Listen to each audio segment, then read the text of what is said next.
With this being a Fallout TV show, there's obviously going to be a ton of Easter eggs pointing towards the games, and my goodness, are there a bunch lingering in the background. Here are some of the most notable.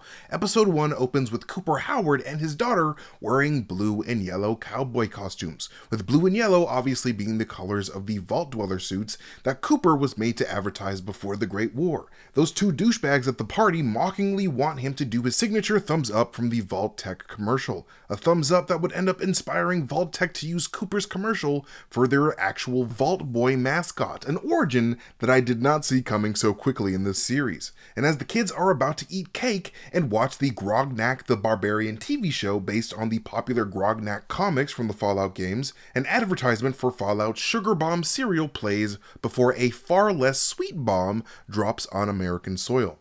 A little bit after this, we see Lucy and her father on stationary cycles watching one of Cooper Howard's old movies, foreshadowing the revelation that Hank once asked Howard for his autograph while working for Vault-Tec, because Hank was a massive fan. And this happens before we symbolically get a foreboding shot of Leo Tolstoy's War and Peace, and this shot of Stephanie Harper tapping on one of Lucy's Vault Boy bobbleheads in her bedroom. These Vault Boy bobbleheads were collected in the games in order for players to level up their perks and special stats. And while this isn't exactly a missable Easter egg, Vault-Tec's high-tech Pip-Boy can be seen on the wrists of all the Vault Dwellers, as well as on some of the people attending the party that Cooper was at. And I freaking love how all of the Pip-Boys appear pretty much exactly the way they present themselves in the games, with the same tabs at the top and everything. And later, we can see someone playing the Pip-Boy game Atomic Command, which was an actual playable Pip-Boy holotape game from Fallout 4. And later, when Lucy gets stabbed by her raider of a husband, she uses an extremely video game accurate stim pack to stabilize herself before Chet runs into a raider hitting that puff puff jet gas to make themselves hallucinate and increase their strength, with all of Moldaver's people wearing the same garb that raiders would wear in the video games. Then, before we meet Maximus for the first time, we of course see the logo of the Brotherhood of Steel faction flying on their flag before getting to see how badass T-60 power armor looks in live action as a squad of Brotherhood Knights roll up. But anyways, when Lucy exits the vault at the end of episode 1, not only do we discover that Vault 33 is located super close to the Santa Monica Pier, as we can see the Santa Monica Pier Ferris wheel in the background, but Lucy's exit resembles the vault exit the player experiences in Fallout 4. And episode 2 begins with the introduction of the dog that would eventually be known as Dogmeat, with Dogmeat of course being the player's companion in Fallouts 1 through 4. And Dogmeat would come in clutch later on to save Lucy from one of the Wasteland's many rad roaches, one of the most common enemies that players of the games have had the displeasure of wasting bullets on. As someone who grew up with roaches in his house, I cannot stand these things whenever I play Fallout, man. Like, if I actually lived in the Fallout universe, I would legit sleep with a T-60 power suit on, because if I ever woke up with a rad roach on my body, I would instantaneously pass away. But anyways, a little later, we can see Siggy Wilzig inspecting a can of Fallout spam parody Cram, before hearing the growl of a mutant black bear that the Chinese have named the Yao Guai. And later, when Lucy first arrives at Philly, a tall sign for Nuka-Cola can be seen behind her.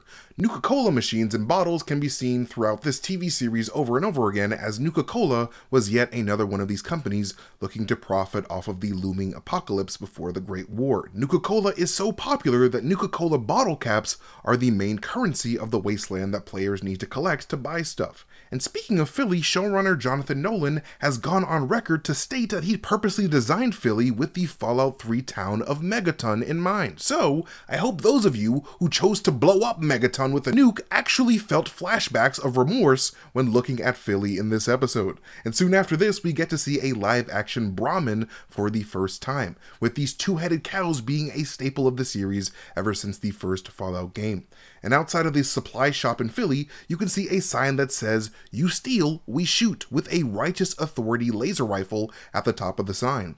And inside of this supply shop, another Vault Boy bobblehead can be seen next to an unused stim pack. And later on inside of the shop, after the ghoul shows up to put some holes in some strangers, another Vault Boy bobblehead can be seen next to a carton of Fallout brand Big Boss cigarettes. Don't smoke cigarettes, kids. That shit will kill you just as fast as the ghoul will. And at the top of a gun rack inside of the supply shop, we can also see a junk jet being sold for 285 caps, with the junk jet, of course, being an iconic heavy-duty weapon. And later, when the mysterious man from the Enclave gets himself a temporary leg, we can see a Mr. Handy poster advertising for the Abraxo brand, a brand most famously known for selling cleaning agent as well as paint in the Fallout universe. Mr. Handy is, of course, the multi-purpose house robot that was extremely popular to have before the Great War, and one of these Mr. Handy robots would of course try to take Lucy's organs later on in the TV series. And not far away from that poster is a poster featuring Mr. Pebbles, the first cat the United States would send into space in this universe. And you know what? I think our universe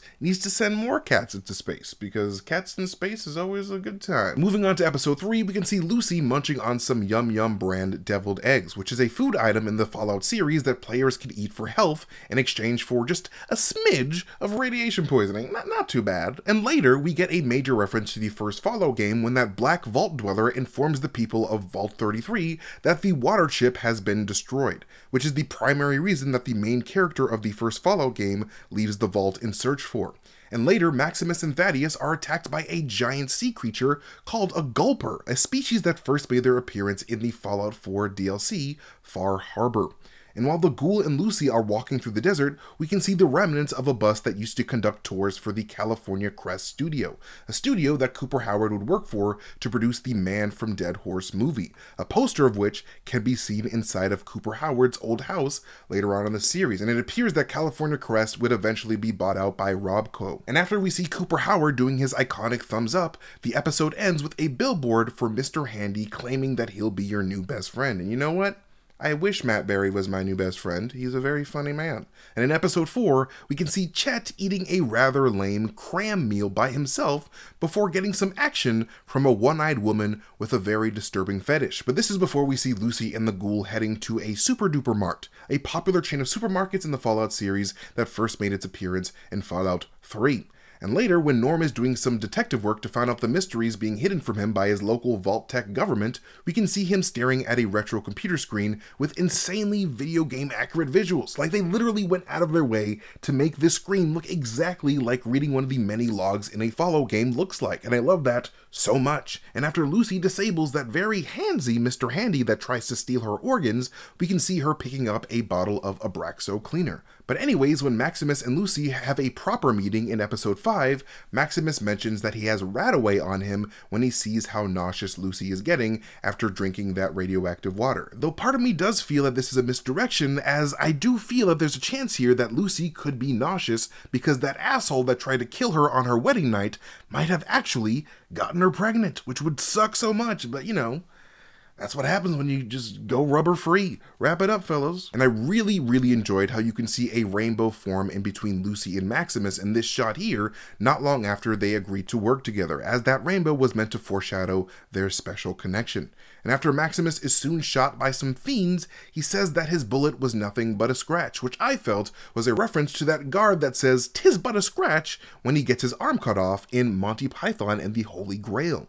Then the two eventually make their way to Shady Sands, or at least, you know, the place that used to be Shady Sands, with Shady Sands of course being the former capital of the new California Republic that was first introduced in the first ever Fallout game and played a massive role.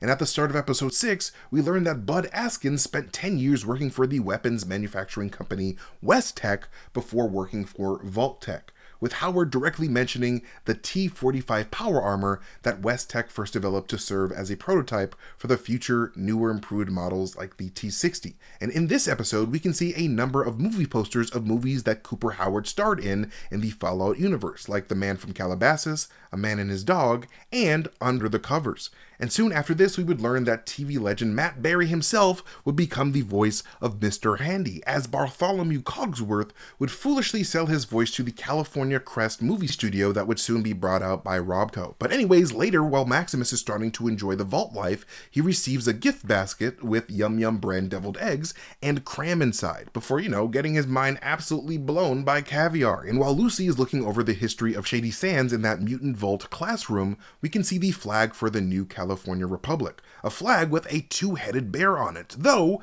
ironically, no two-headed bears have actually ever appeared as enemies in the Fallout series, so I don't know where this two-headed bear even came from. And at the start of episode 7, we are treated to our first look at the Red Rocket gas station that was first introduced in Fallout 3.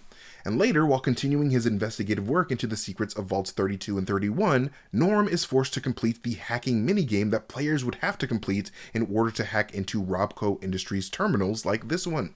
And when Lucy finally arrives at Modaver's place at the beginning of episode 8, she pulls out her video game accurate Pip-Boy map to let her know that she was indeed at the correct destination.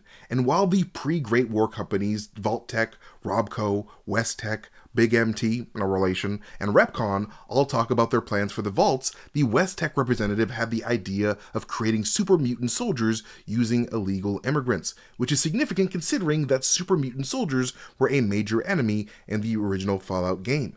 And at the end of their meeting, Cooper's messed up wife says the iconic Fallout line, War never changes, which was a phrase that was first introduced in the opening cinematic of the first Fallout game by none other than Mr. Ron Perlman himself.